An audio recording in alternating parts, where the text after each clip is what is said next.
오늘 할 내용은 매트릭스 리임프린팅이라는 책의 85쪽 여기 제목은 트라우마와 질병, 매트릭스 리임프린팅 85쪽 트라우마와 질병, 요거 하도록 하겠습니다. 트라우마가 정서에 미치는 영향 역시 파괴적이다.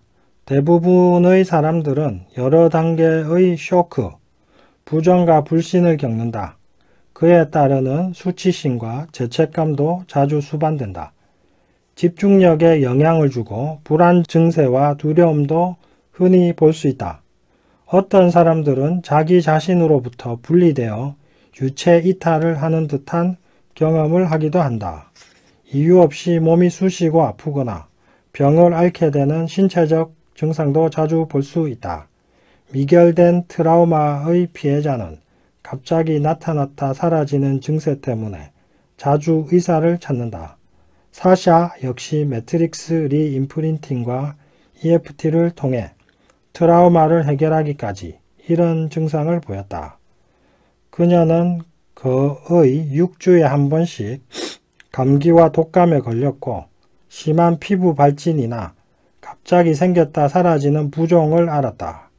그녀의 건강은 바람이 부는 것처럼 수시로 바뀌었다. 의사들은 자주 그녀를 미심쩍은 듯 치료했고 건강염려증을 의심했다. 그러나 매트릭스 리임프린팅과 EFT를 발견한 뒤로 그녀는 몇 년간 사소한 문제 외에는 건강에 아무런 문제가 없었다. 불면증이나 악몽은 트라우마에 자주 수반되며 두 가지 다 몸의 방어 기제를 활성화한다. 피로감 역시 단순한 수면 부족 때문이 아니라 빈번한 HPA 축의 활성화와 코티졸 수치의 증가 때문에 생기는 증상이다. 이렇게 되면 쉽게 초조하고 불안해지며 가슴이 자주 두근거리고 잘 놀라게 된다. 이렇게 긴장된 상태가 지속될 때 건강에 심각한 문제가 생기는 것은 어쩌면 당연한 일일 것이다. 그러나 다행히도 매트릭스 리임프린팅으로 미결된 트라우마의 부정적인 에너지를 깨끗하게 정화하면 건강이 다시 회복될 수 있다. 트라우마가 이제 트라우마로 인해서 생긴 에코, 홀로그램 기억이 건강에 영향을 엄청 준다. 그래서 온갖 증상을 다 나타낸다. 이렇게 이런 설명인데 여기에 대해서는 게리 크레이가 이미 EFT 얘기하면서 이미 다 설명했습니다. 풀지 못한 감정, 누적된 감정은 모두 신체화된다. 이런 식으로 설명했습니다. Unresolved emotion show up physically. 풀지 못한 감정들은 육체로 드러난다. 몸으로 드러난다. 신체로 드러난다. 이렇게 표현을 했거든요. 근데 이제 그걸 칼도스는 이런 식으로 표현을 하는 겁니다. 그 다음에 86쪽 메타 메디신. 제목이 메타 메디신입니다. Heal Your Body라는 저서에서 루이스 헤이는 삶에 대한 우리의 태도와 언어가 특정 질병을 유발할 수 있다고 설명한다.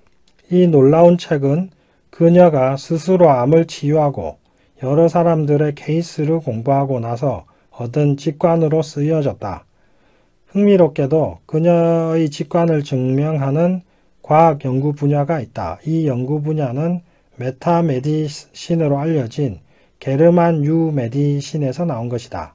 이것은 치료요법이 아니라 스트레스와 트라우마 그리고 질병과의 관계를 보여주는 진단도구이다. 2004년 켄터키 대학교의 심리학자인 세거스트롬과 밀러 박사는 거의 모든 질병이 스트레스와 연관이 있다는 것을 밝혔다. 그러나 어떤 질병이 어떤 스트레스와 구체적 연관이 있는지는 서양 의료 모델에서 밝혀지지 않았다. 메타 메디신에 의하면 뇌의 각 특정 부위가 특정 장기와 연결되어 있다고 한다. 발반사요법에서 발에 연관된 인체 여러 장기가 그려진 도표와 비슷하다고 생각할 수 있다. 메타 메디신에서는 어떤 사람이 특정 스트레스를 받으면 그 문제를 풀기에 가장 적합한 장기가 기능을 변화시켜서 스트레스를 극복할 수 있게 도와준다고 인식한다. 그러는 동안 정서 정보를 담은 에너지가 장기와 상응하는 뇌의 특정 부위에 갇히게 된다. 흥미롭게도 메타메디신에서는 뇌의 CT 스캔 영상을 보면 특정한 정서 정보 에너지가 영향을 받은 장기와 상응하는 뇌의 특정 부위에 고리 모양으로 나타난다고 한다. 메타메디신 CT 스캔 판독 장치는 어떤 장기가 스트레스를 받는지 혹은 회복하고 있는지 알 수 있게 해준다. 이렇게 정확한 진단 도구 덕분에 우리는 어떤 트라우마가 어떤 질병을 불러왔는지 알 수 있게 되었고 매트릭스 리임프린팅으로 해결할 수 있게 되었다. 영국의 메타메디신 연구소장이자 나는 왜 아픈가의 저자인 리차드 플룩은 메타메디신과 매트릭스 리임프린팅은 천생연분이라고 말하기 좋아한다. 왜냐하면 메타메디신은 트라우마의 근원을 찾을 수 있게 도와주고 매트릭스 리임프린팅은 트라우마를 해결하는 가장 좋은 방법이기 때문이다. 게르만 뉴 메디신은 여기 게르만 뉴 메디신, 메타메디신 이렇게 나오는데 이거는 뭐 저도 이게 조금 연구를 했는데 지금 책도 자료도 찾아놓고 우리가 트라우마를 겪으면 뇌의 어떤 그 트라우마와 관련된 뇌의 어떤 부위에 흔적이 남습니다. 그걸 CT로 찍으면은 희미한 고리 모양이 보인다고 합니다. 그래서 사진 찍은 거 제가 봤는데 CT로 찍어야지 나온답니다. MRI로는 안 나오고. 이거 만든 사람이 독일의 이제 의사인데, 그리고 이제 그 트라우마를 겪으면 뇌의 특정 부위에 뭔가 흔적이 남고, 그 뇌와 또 상응하는 인체 장기에 또 문제가 생긴다 이겁니다. 뭐 예를 들면 해당된 부위가 뭐 신장이다. 그럼 신장 쪽에 염증이나 암이 생긴다 이거죠. 뭐 이런 식으로 설명하는 게 이제 게르만 뉴 메디신인데, 그거의 변형이 메타메디신이랍니다. 저는 뭐 게르만 뉴 메디신만 찾아봤고 메타메디신은 제가 잘 모르기 때문에 일단 뭐 게르만 뉴 메디신에 대해서만 설명을 조금 드립니다. 그럼 이 게르만 뉴 메디신, 저는 뭐 영어로 젊은 뉴 메디신, 뭐 해석하면 독일 신의학인데, 독일 신의학. 이거 어떻게 나오게 됐냐면은, 이거 만든 의사가 원래 암 치료 전문의였습니다. 암 전문의였는데, 어느 날 큰 충격을 받게 되었습니다. 자기 아들이 총기 사고로 다른 사람이 쏜 총에 맞고서 죽게 된 겁니다. 그리고 이제 그 일 겪고 나서 얼마 안 되어서 이 사람이 고환의 암이 생겼습니다. 그래가지고 이제 암이 생겼는데, 암이 생겨서 이제 이 사람이 문득 이제 의문이 생깁니다. 그 전까지 엄청 건강했는데 왜 갑자기 아들 잃고 나서 고환의 암이 생겼을까? 그 생각하다가 뭔가 스트레스와 암이 관련이 있는 것 같다. 이런 의문을 갖게 됩니다. 그래서 자기가 마침 암 전문의였기 때문에 자기가 치료하고 있던 암 환자들을 한번 수백 명들을 일단 쭉 연구를 해봅니다. 트라우마, 스트레스 받은 게 있는지 없는지, 충격받은 게 있는지 없는지. 그리고 그 사람들, 암 환자들이 받은 충격과 그 다음에 그 암 환자들이 어떤 암에 걸렸는지, 암이 생겼는지 이런 것들 쭉 연구하고, 그리고 뇌 CT 사진도 한 번씩 쭉 찍어 봅니다. 그러면서 이제 뭘 발견했냐면은 암 환자들은 다 암이 생기기 전에 충격받은 것들이 있고, 그 충격의 흔적이 CT 사진을 찍으니까 뇌 흔적이 있더라 이거죠. 그리고 해당하는 뇌와 관련된 부위에 암이 생겨 있더라 이거죠. 그게 이제 게르만 뉴 메디신입니다. 하여튼 트라우마와 암의 상관성에 대해서 이제 연구한 이론이고 그 상관성을 주장하는 이론입니다. 그 다음에 87쪽 유년기 트라우마가 어떻게 질병 주기를 유발하는가. 수년간 중병을 위한 심각한 병을 위한 EFT를 가르친 칼은 병의 진행 과정에서 하나의 주기를 발견하게 되었고 매트릭스 리임프린팅의 실습생과 의뢰인들이 이에 대해 공감했다. 물론 이 주기는 사람마다 편차가 있고 일정한 주기도 아니며 고정 주기도 확정 주기도 아니다. 무엇이든지 모형으로 단순화하면 어느 정도 일반화가 되기 마련이다. 그러나 이 주기는 이제까지 다루어 본 대부분의 질병 진행 과정과 일치하는 것으로 보인다. 우리는 질병의 진행이 6살 때까지 형성된 부정적인 핵심 신념에서 시작된다고 믿는다. 이 시기에 받은 스트레스, 이 시기에 갖게 된 세계관과 그 속에서 자기의 위치, 압박, 트라우마, 자존감이나 자긍심을 훼손한 모든 일이 미결된 채 남으면 나중에 건강과 행복에 영향을 미치게 된다. 또한 우리는 에코에 저장된 트라우마 주변에 에너지막이 형성되어 우리를 보호하지만 시간이 지나면 보호 효과가 사라지게 된다는 것 또한 배웠다.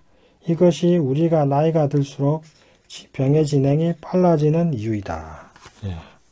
여기서 이제 제일 중요한 거는 심각한 병의 원인들이 결국은 만 6세가 될 때까지 겪었던 그 트라우마, 상처에서 비롯된다 이거죠.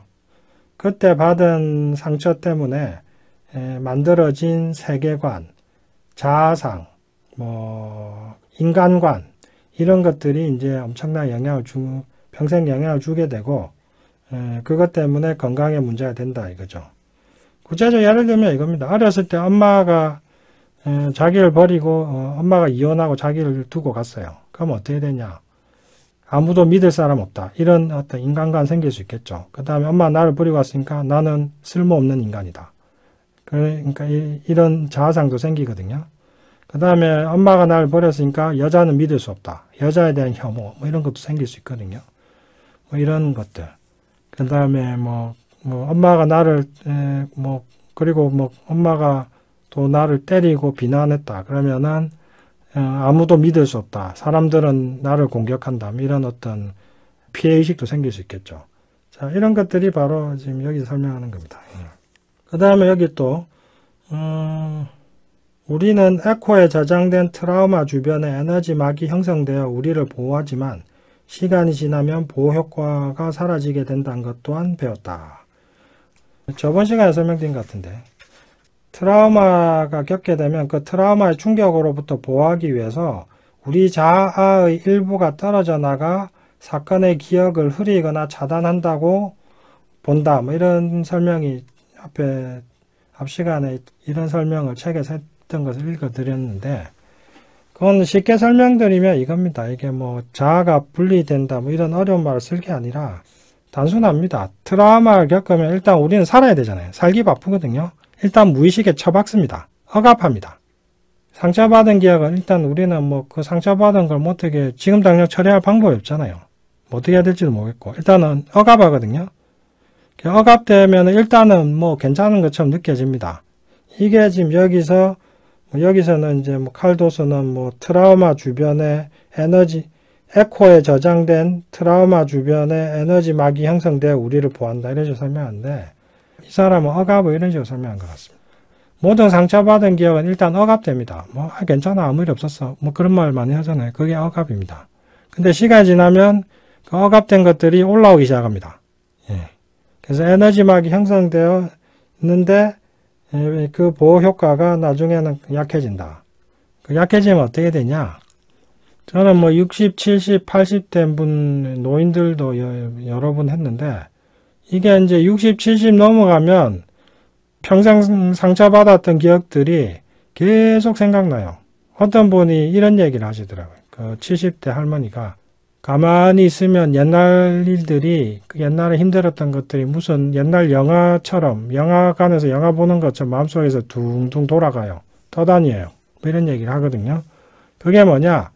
억압된 기억이 이제 드디어 억압에서 풀려나서 의식의 표면에 올라오는 겁니다. 그렇게 되면 어떻게 되냐? 사람이 이제 미치죠. 이제 막 우울하고 불안하고 슬프고. 그러면서 몸이 계속 아픕니다. 그게 심해지면 치매, 노망 이런 게 됩니다. 치매, 노망. 그게 걷잡을 수 없이 심해지는 게 바로 치매입니다. 제가 볼 때는. 그래서 살면서 상처받은 거는 바로바로 그날 받은 상처는 그날 푸는 게 제일 좋고, 늦어도 일주일 안에 푸는 게 좋고, 어쨌든 풀긴 풀어야 됩니다. 그냥 내버려두면 결국 다 올라오고, 그게 나이 들면 계속 올라와서 나중에 미치는 겁니다. 사람이. 자, 뭐 그렇게 설명드릴 수 있고, 그 다음 본론으로 돌아갑니다. 많은 아이들이 어릴 때 버려듣고 수줍고 바보 같고 자격이 없고 이기적이고 단정하지 않고 게으르다는 말을 듣는다. 이것은 부정적인 성향의 독백을 만들며 스트레스가 지배적인 삶의 특징이 되게끔 한다. 많은 아이들이 자기가 부족하며 예쁘지 않고 똑똑하지 않으며 빠르지 않고 특별하지 않다는 믿음을 형성하게 된다. 어렸을 때 자주 혼났던 사람은 그 혼나던 기억들이 홀로그램 기억이 되어서 무의식에 둥둥 떠다니고 있죠. 그리고 그것 때문에 어른이 되어서도 나는 뭐 잘하는 게 없어. 내가 원래 이 모양이지. 뭐 나는 원래 칠칠치 못해. 뭐 이거 다 뭐냐? 그 어렸을 때 그 기억들로 인해서 만들어진 신념들이 이렇게 어른이 되어서도 나타나는 겁니다. 그리고 급변하는 세상에서 안 좋은 식습관과 생활습관을 피하기 어려운 것 역시 고려해야 한다. 안 좋은 식습관은 어릴 때 시작되거나 어른이 되어서 생기지만 이것은 우리 건강에 큰 압박을 줄 수 있다. 어릴 때 갖게 된 부정적인 신념은 성장해온 환경과 생활의 압박에 의해 강화된다. 대개는 부정적인 신념을 심어준 사람이 정기적으로 그 신념을 보강한다. 하지만 그들을 탓할 수만은 없다. 왜냐하면 그 사람 역시 살면서 비슷한 경험을 했으며 행동장에 특정 행동을 하도록 각인되어 있어서 그러는 것이기 때문이다. 우리가 만일 어릴 때 운 좋게 병을 앓지 않았다 하더라도 나이가 들면서 질병 주기에 걸려든 사람은 자주 병에 감염되고 감기나 독감에 걸리는 성향이 있다. 문화적으로 우리는 이런 질병에 항생제와 약을 복용하도록 권장해 왔다. 하지만 이는 몸의 산성도를 높이고 장내 유익균을 파괴하며 칸디다균에 감염될 확률을 높인다. 이건 무슨 얘기냐면요. 몸 안 좋다고 자꾸 소염제 쓰면은 소염제가 그 장내 유익균, 우리 몸에 균이 엄청 많거든요. 균이 엄청 많은데 그 균이 다 나쁜 게 아닙니다. 유산균 이런 균도 있습니다. 몸에 좋은 균. 이런 걸 유익균이라고 하는데 항생제였으면 이 유익균까지 다 죽입니다. 그러면은 어떤 일이 생기냐면 이 유산균이나 이런 것들이 우리 몸의 면역세포처럼 나쁜 균과 싸워서 나쁜 균을 막아주는 역할을 하거든요. 근데 그 역할을 못하게 되면 칸디다균이 이렇게 팍 퍼집니다. 유산균 같은 유익균이 칸디다균을 제어를 못하기 때문에. 그러면 보통 설사를 많이 하죠. 장에 유익균이 없으면. 칸디다균이 득세하게 되면 장내 유익균이 영양소를 흡수하는 능력을 잃게 되고 독소가 쌓여 면역체계가 더 약해진다. 이럴 경우 대부분의 사람들은 알레르기나 음식 과민증이 생긴다. 그렇게 되면 몸은 지속적인 스트레스를 받는다. 대표적인 증세가 HPA. 전에 설명드렸죠. HPA 축의 활성화의 증가와 부신의 과부하, 그리고 코티졸 수치의 증가이다. 결국에는 체력과 정신력이 저하되고 증세마저 악화된다. 만약 이 모든 것이 절망적으로 보이더라도 실망하지 말기를 바란다. 왜냐하면 해결책이 있기 때문이다. 매트릭스 리임프린팅으로 당신은 트라우마를 극복하고 스스로를 제한하는 믿음을 바꾸어 당신의 삶을 치유할 수 있다. 자, 이렇게 해서 이제 매트릭스의 원리, 오늘이 이제 마지막 시간인데요. 그 다음부터는 이제 EFT와 매트릭스를 인프린팅 하는 기법, 그 자체 본론으로 들어갑니다. 하여튼, 오늘까지가 이제 오늘 여기까지 한 게 이제 매트릭스의 개념에 대한 설명이고, 매트릭스가 우리 몸과 건강에 어떤 영향을 주냐, 뭐 그런 거에 대한 설명인데, 뭐 간단하게 정리를 좀 더 해보죠. 뭐 저번 시간에 했던 이제 에너지 의식 홀로그램 에코, 에코가 제일 중요한 겁니다.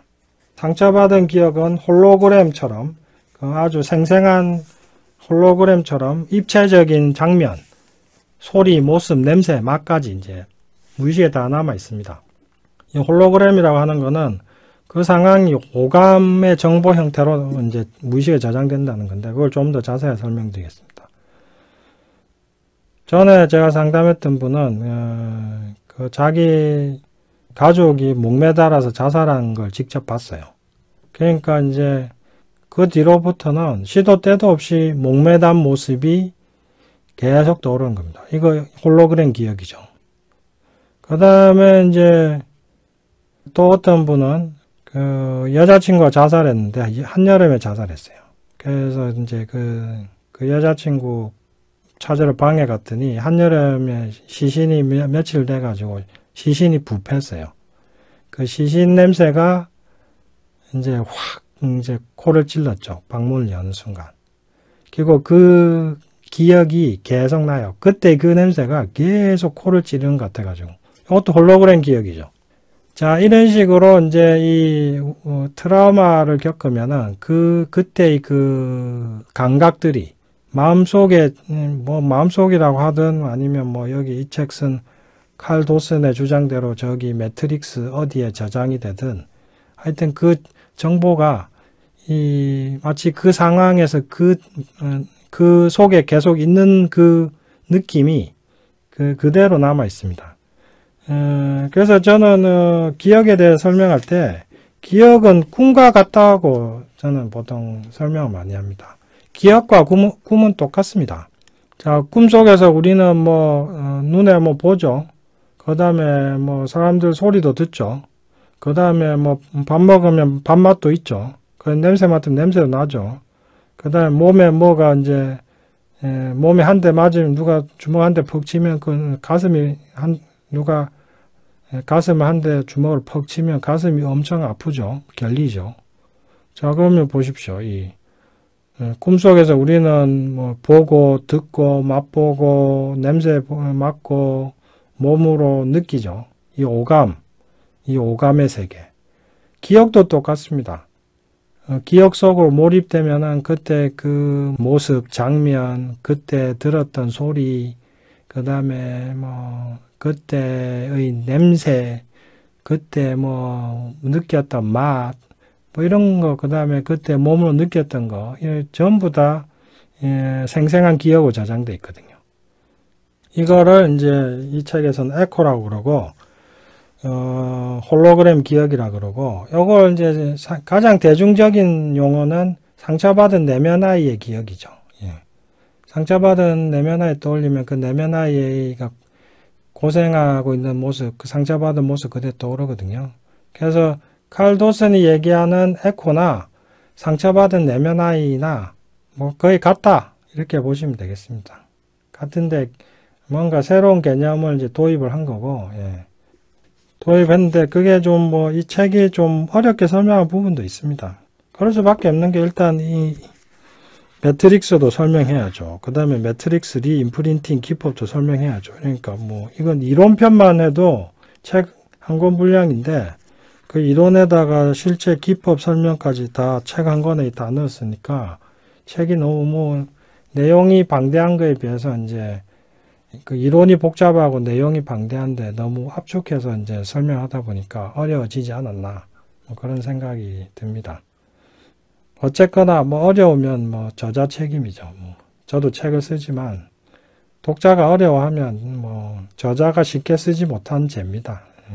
하여튼 뭐 그런 죄가 있습니다.